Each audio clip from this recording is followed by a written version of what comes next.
freaking first cut. Golly.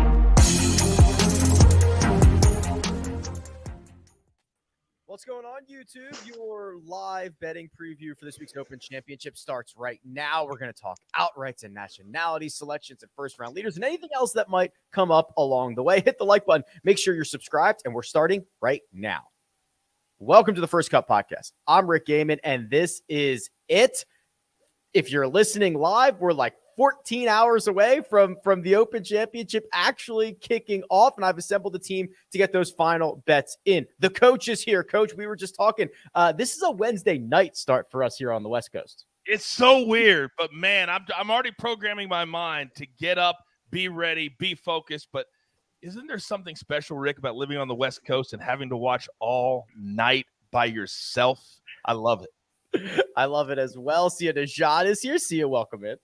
I have a confession to make. I don't like all of this different time stuff. I put in an email to the PGA Tour asking them to change all tournaments to Eastern Standard Time. I'm sure they're going to read it, and I'm sure they're going to oblige. So maybe this gets pushed back. I'm not sure.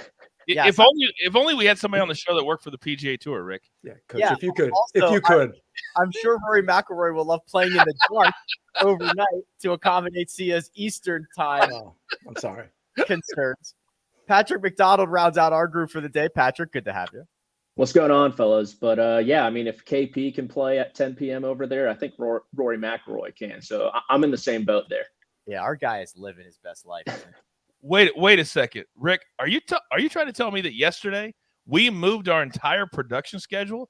Oh no, KP could play golf. Oh, and I throw him under the bus? Yes, you did. Yeah. Yes, God. you did. Cat's out of the bag. We moved it up and had a hard out so Kyle could go play golf somewhere in Scotland. That's not good. Wow. Well, there's layers to this because I thought I knew the reason, but I was told a different reason. So now there's two people that are in my crosshairs. Yeah, But that's okay. That's all right. I'll get over it. Cat's out of the bag. I ain't a snitch. I'm not a snitch. You might have just proven otherwise there, Patrick. I'm not quite sure. All right, Jets, this is the time of year where everyone becomes an amateur meteorologist, and that is what I'm going to do right now. Producer Troy, if you could share my screen, that'd be splendid. All right, here we go. It's Wind Finder. It's the most up-to-date weather report. No rain in the forecast for the first 2 days, but it appears that winds will start between 9 and 12 miles an hour on Thursday morning and get up to 15, 16, 17, 18 miles an hour in the afternoon. Then when I scroll down, Sia, I find that Friday morning looks a bit windier than potentially Friday afternoon. I'm starting to suspect that those Thursday morning, Friday afternoon guys could potentially find themselves in a bit more of an advantageous situation. Yeah, I think that's true, except for the fact that, this wind appears to have changed quite a bit just in the last, 12 hours or so. So I know we're getting close to tee off time. And so we're getting our information is a little bit more accurate, but I would just ask people to kind of keep checking on the weather and maybe a couple different weather reports. Cause I saw two, one from Windfinder and one from somewhere else, where one showed a little bit more calm conditions than this shows. And then, obviously one was this. So, I just, you got to keep monitoring it. It's a difficult situation, Coach, because when lines come out, we want to smash them right away. We don't want to wait for them to move. We want to be the first to act. But a week like this almost begs you to wait. How do we reconcile those two things? Well, here's what I would do. If you really believe in a winning ticket, I would go ahead and say that that's not going to change for your mindset between now and 14 hours from now. But where it does is the daily head-to-head matchups, which is going to be what I'm going to be smashing all week long. So if you think like I do, I would wait until and monitor the times, because most books will leave up a matchup until right before the tee time. So I would be really, really smart. Look at the tee times, monitor the weather, and hammer the head-to-heads. The other thing, Patrick, that I think Coach is onto here is we spend a lot of time and energy and oxygen talking about wind advantages, wave disadvantages. However, outright winners tend to find a way, right? Think about Justin Thomas at the PGA Championship. He was on the wrong side of the draw. He won. Xander Schauffele, I believe, at the Scottish on the wrong side of the draw and won. There was somebody else in there as well. It's not necessarily a full-on, like, you can't bet this guy. There's no way he's going to win if there is a weather disadvantage and your guy happens to be on that side of it. Yeah, exactly. And like you said, last week at the Scottish, I think it was like 2 strokes almost. It was pretty insane. I don't think we're going to get that this week based off what you just pulled up. I would love to see kind of the Scotland government website that I guess you lost access to that. Maybe, I don't know. I'll find that again.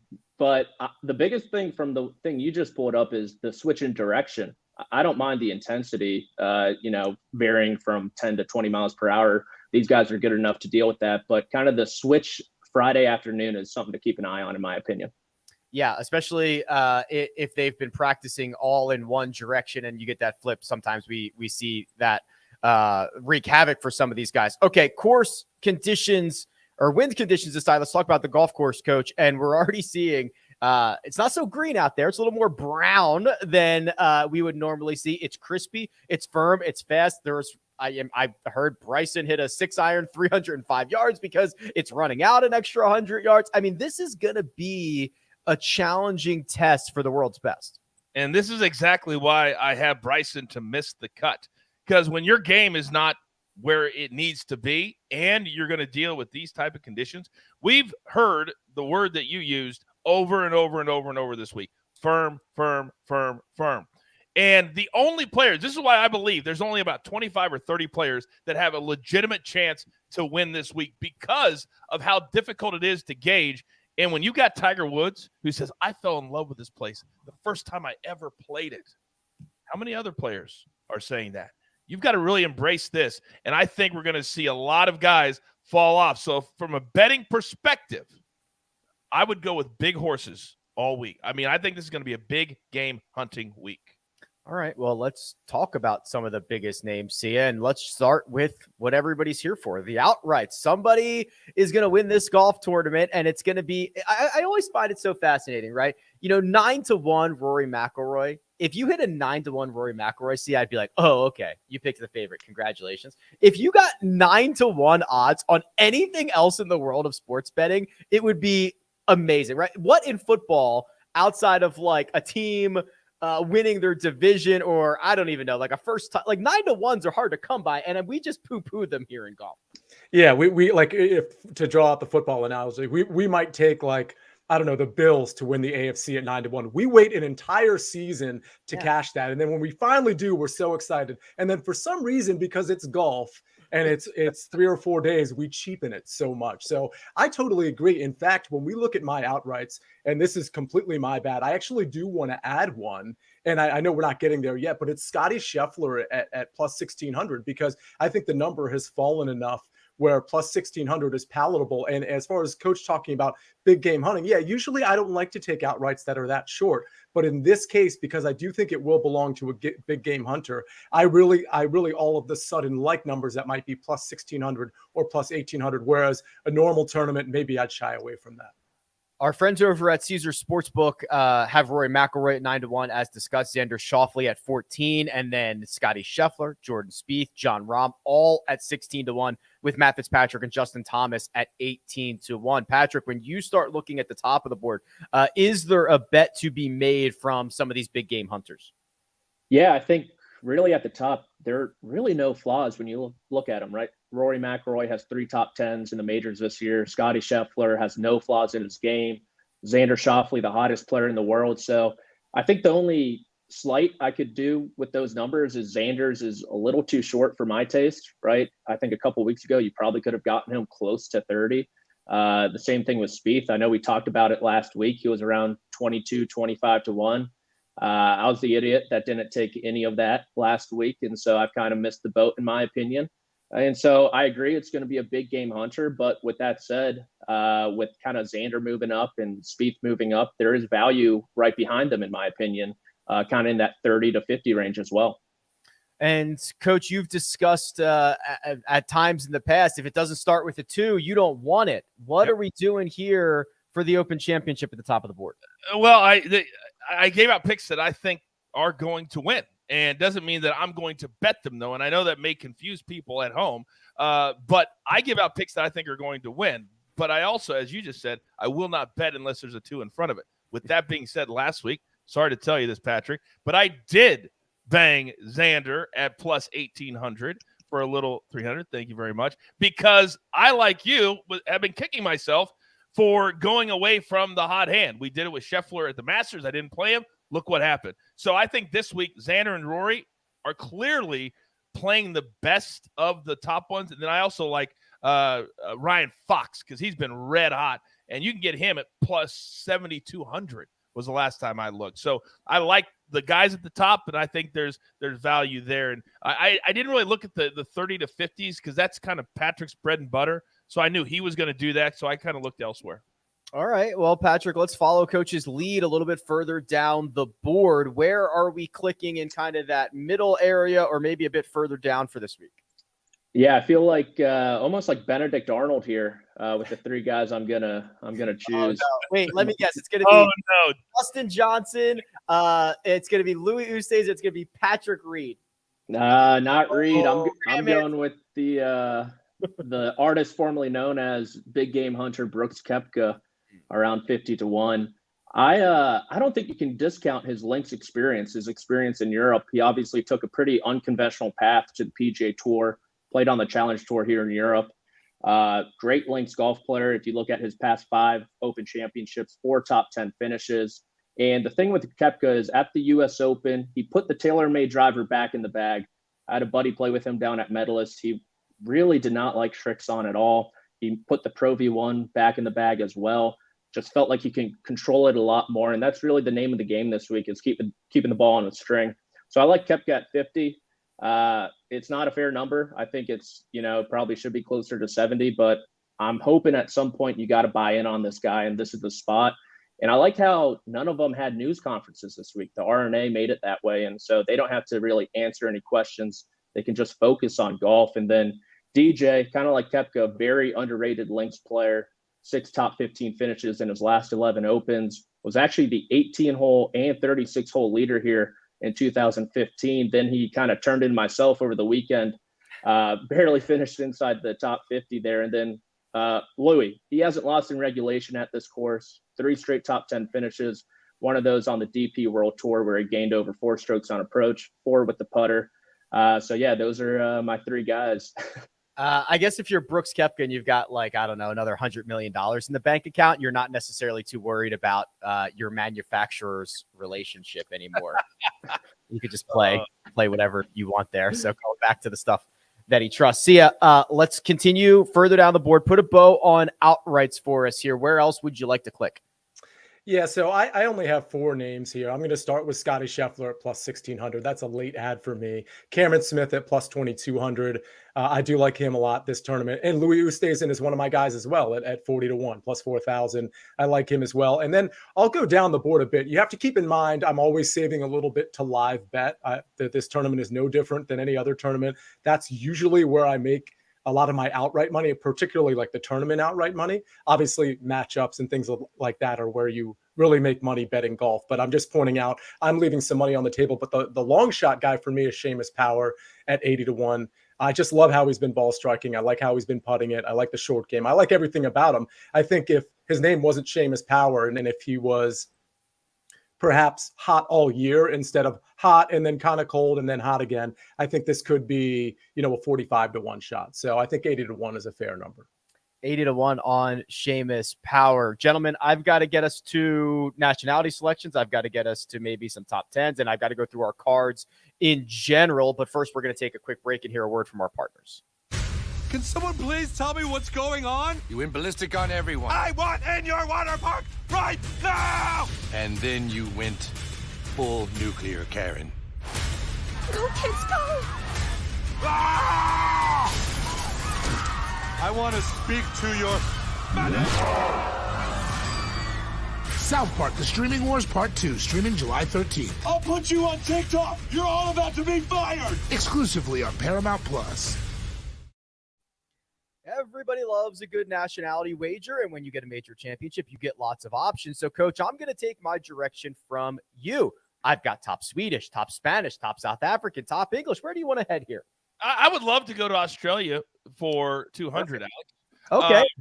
That's so- Cam Smith leading the way at plus 160 with Adam Scott and Mark Leishman at plus 450. Then you get the likes of Lucas Herbert and Minwoo Lee a little bit further down the board. Yes, and I'll go with Adam Scott plus 450. I'm not as bullish as I think the rest of you guys are on Cam Smith. I feel like his pull, he's trying to fix it, but at this course, if he's not driving it well, I think that he's really going to struggle. So I'm going to stay away from him. And Adam Scott, we know that he should have won an Open Championship if not for one of the great collapses of all time. So he knows how to play links golf. And with only Cam Smith as I think his real competition for this, I love the number at plus 450. Yeah, I think there's also a pretty good Royal Melbourne crossover in those guys that played in the President's Cup and kind of getting firm and fast and undulating. I like that from Adam Scott. Okay, Patrick, choice is now yours. What country would you like to go to? Oh boy, I actually steer clear to this one because I've been peppering the South Korean market every show and I've gotten it wrong every show. But I don't mind the top Spanish market with John Rahm as a minus 150 favorite. The next guy up is Sergio Garcia at plus 350, and then you got Arnas and Pablo so Pablo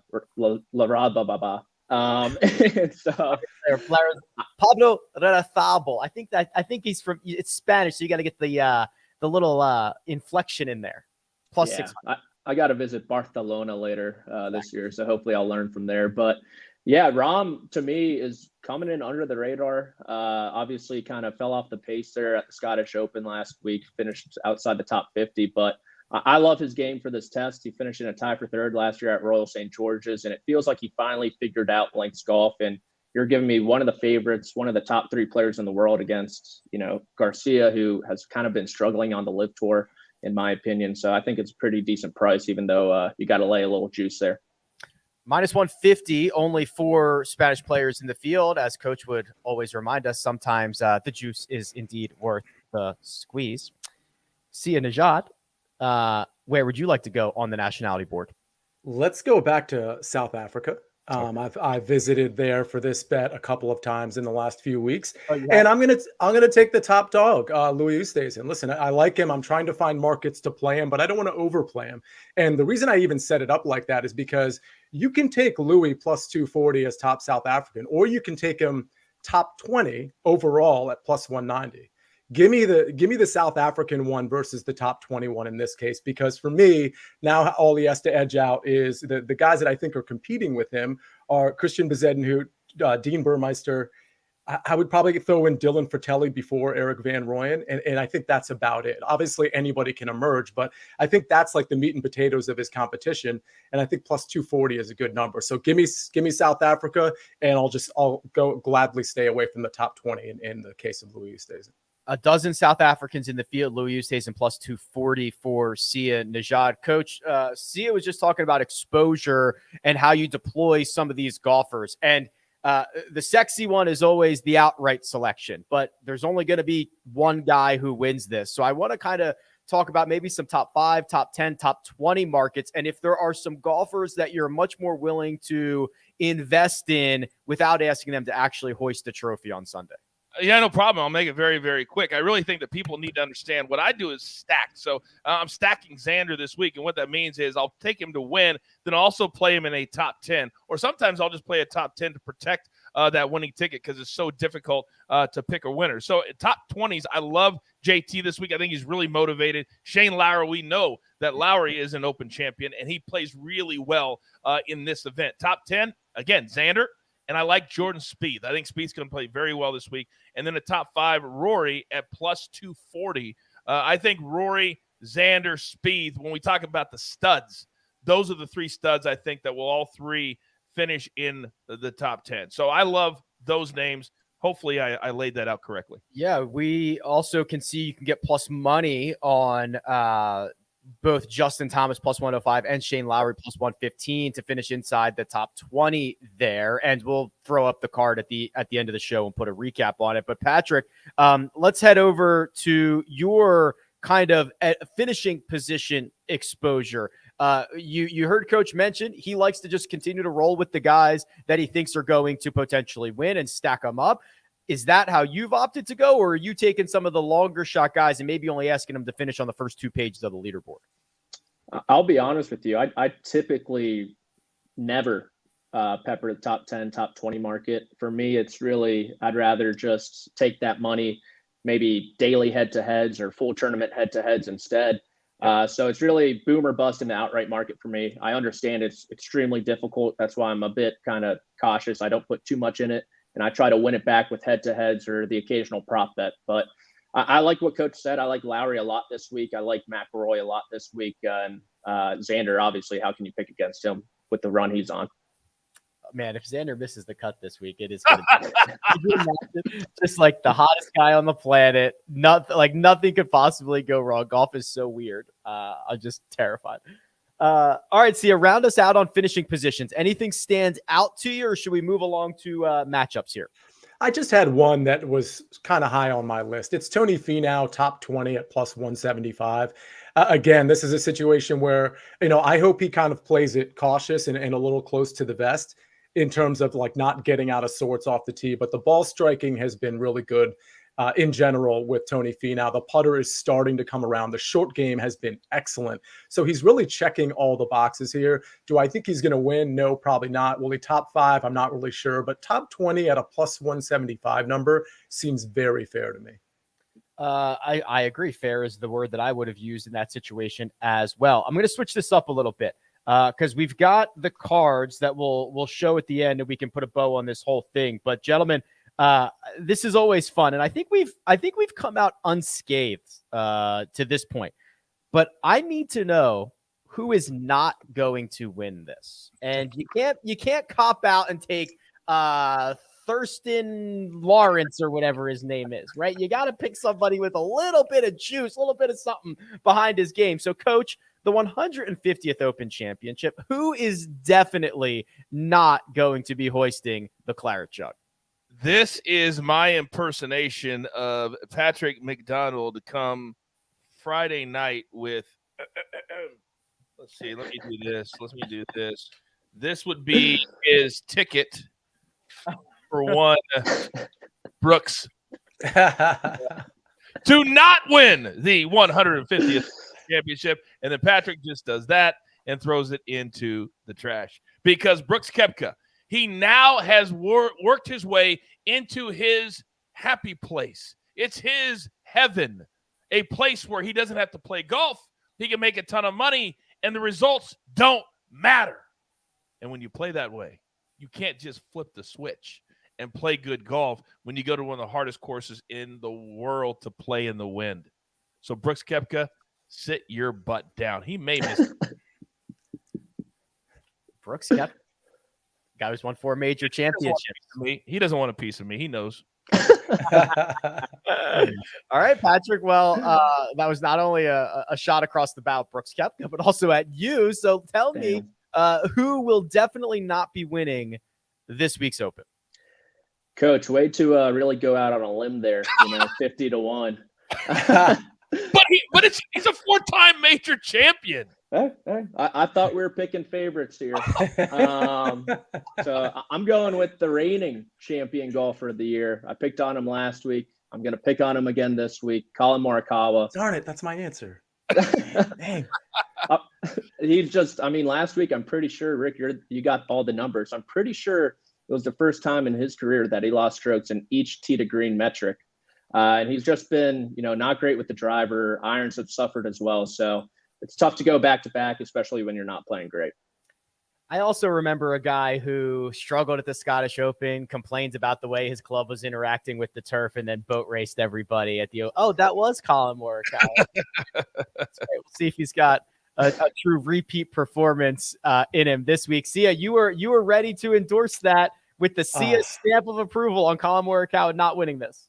Yeah, I guess I have to come up with somebody new now. Like that was going to be my answer. That's right. Listen, I don't want you to lie to the people. If you really think that Colin Morikawa can't win, let us know. I don't think Colin Morikawa can win. I don't think he's going to win this tournament. So I'm just going to co-sign on Patrick McDonald there.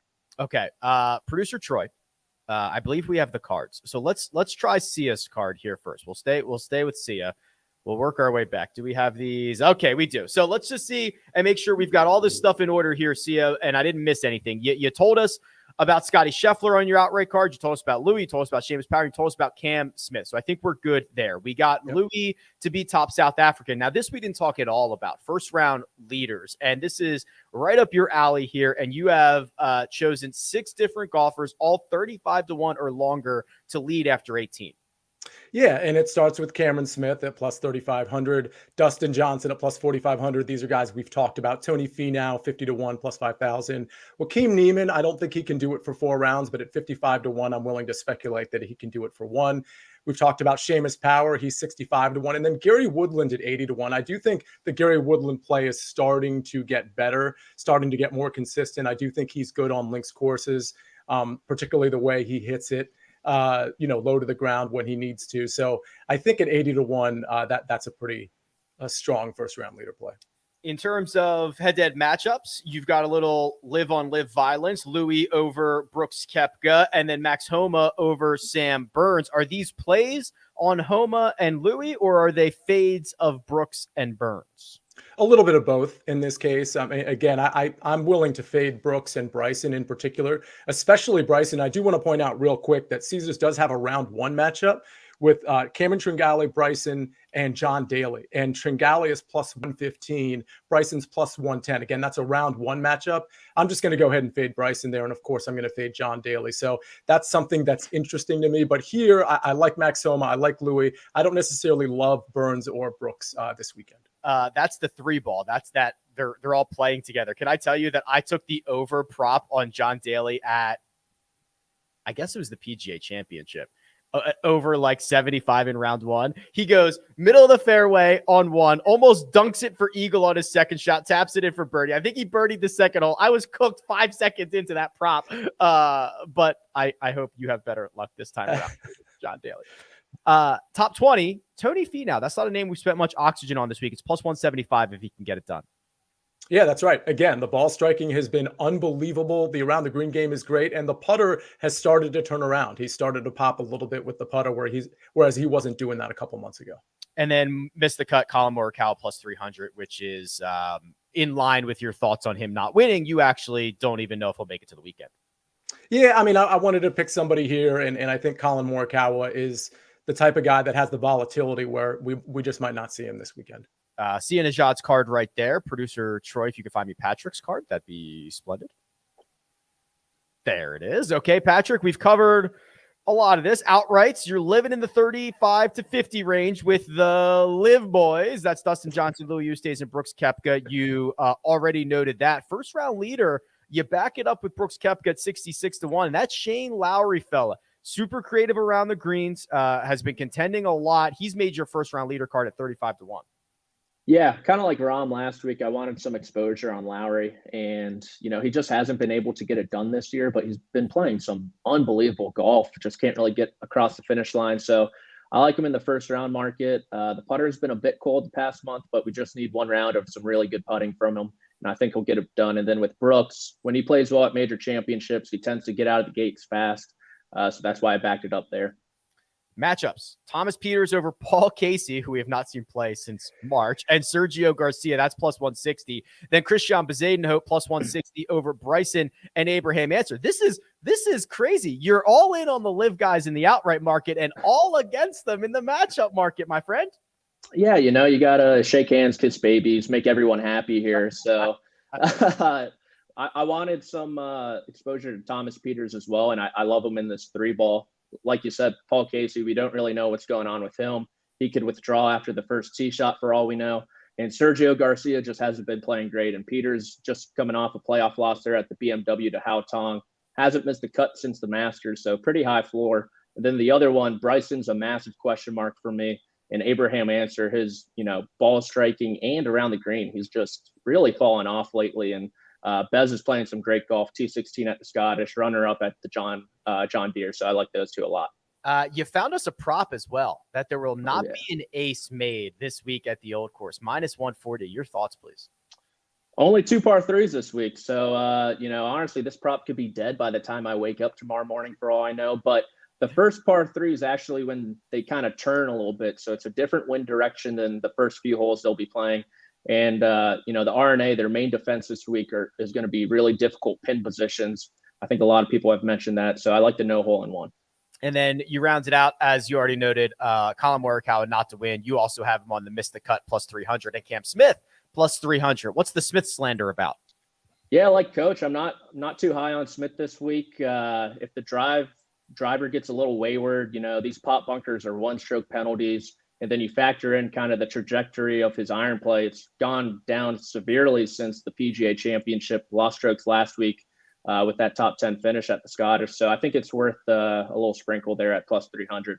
All right, that's Patrick's card, and Coach's card is going to take us home here. Okay, Coach, we got your outrights on Rory, Xander, and Ryan Fox at 9-1, 14-1, 65-1, respectively. We talked about Adam Scott as your top Aussie. How about this?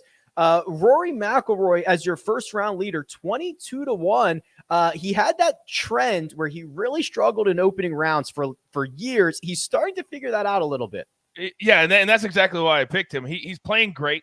Talking to Kyle yesterday, KP, on the show with his interview with Rory, I really feel like Rory's in a great space. I think he's motivated. And I think, unlike a lot of players, he doesn't want to ease into the Open Championship. He wants to go out and put a stamp that this is going to be his tournament. And I think he does that with the first-round lead. 22-1 if he can do it. A couple of matchups here. Tyrrell Hatton, the favorite over Brooks Koepka, and Tony Finau over Victor Hovland. Coach, talk me through these two.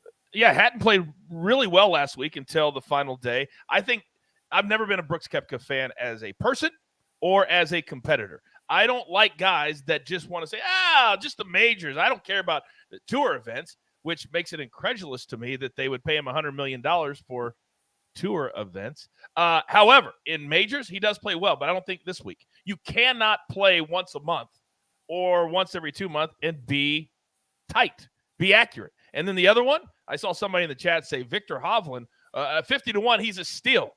There's a reason, sir or ma'am, that he is 50-1. He's playing bad golf right now. Tony Finau's playing great golf. I love him at minus 140 over Hovland. We got your finishing positions. Top 20 is JT and Lowry. Top 10 is Xander and Jordan. Top 5, Rory McIlroy. These I'm interested in. Missing the cut. Bryson DeChambeau and Abe Answer both at plus 125. The Bryson stuff I'm with you on. Listen, if he goes out and plays well, I'll be stunned. I'll eat my words. I don't see it happening. Abraham Answer, Coach. Talk to me about that one.